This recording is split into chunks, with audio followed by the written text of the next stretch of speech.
In this video, we're going to be talking about how to texture metal with letter stamps. So you need a ball peen hammer, you need a Sharpie marker, which is optional, a ruler, which is also optional, some blue tape, optional, letter stamps, not optional. The letters are in the big stamp box, and then the numbers are in the smaller wooden box. And these are the complete sets that I have. I do have bigger ones and smaller ones, but they are not completed sets, so you might be missing a letter or a number. All right, so I'm going to show you how to use it on this piece of metal. The first thing that I really want to do is, if I'm planning on having something put perfectly on my metal, I need to do some measuring and prepping my metal. So I want to find the center of my metal. So this is 2 inches by 2 inches, so I'm going to divide it by 2, which is 1. So at 1 inch on this side, and then 1 inch on the other side, I will find my center point. And don't be afraid to mark your metal with Sharpie. It comes off sometimes very easily just by rubbing it, or you can sand it off. So it's not a permanent thing, it's temporary.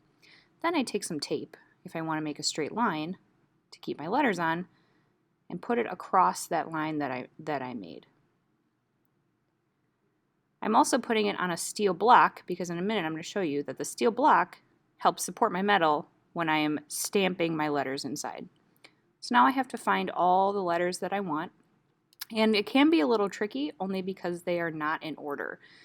So I like to pull out all the letters at one time that I know I need for my word. In this word I'm just going to do copper, just to show you what they look like. So I have all my letter stamps. And you're going to notice that there is a little indentation on the side of the stamp. If you put the indentation towards yourself, the letter will be in the right orientation. So you always want to feel that against your thumb if you're holding it down against your metal like this.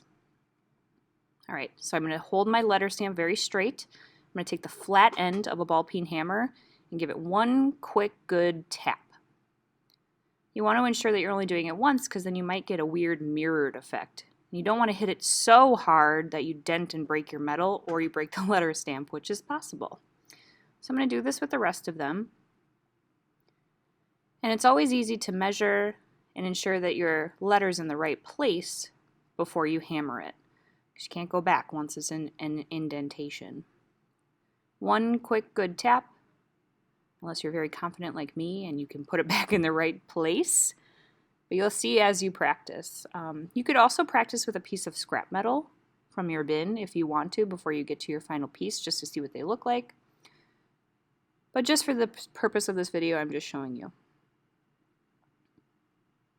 All right, and then here's the last letter. Again, looking for that little indentation, pointing it towards me, giving it one quick good tap, and there it is.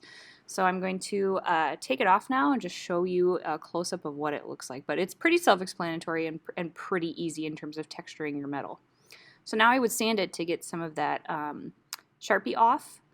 But if you want to use letter stamps for more artistic and more decorative purposes, sometimes I just like to take stamps and randomly layer them.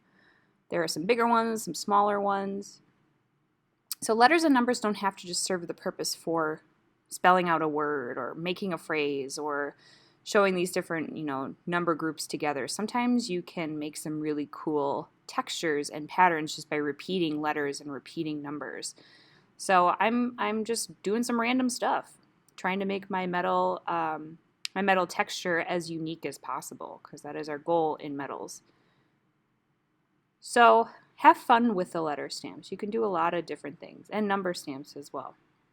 These different sizes and the ones that don't necessarily have all the letters grouped in them, like the bigger ones, can be more for those decorative purposes.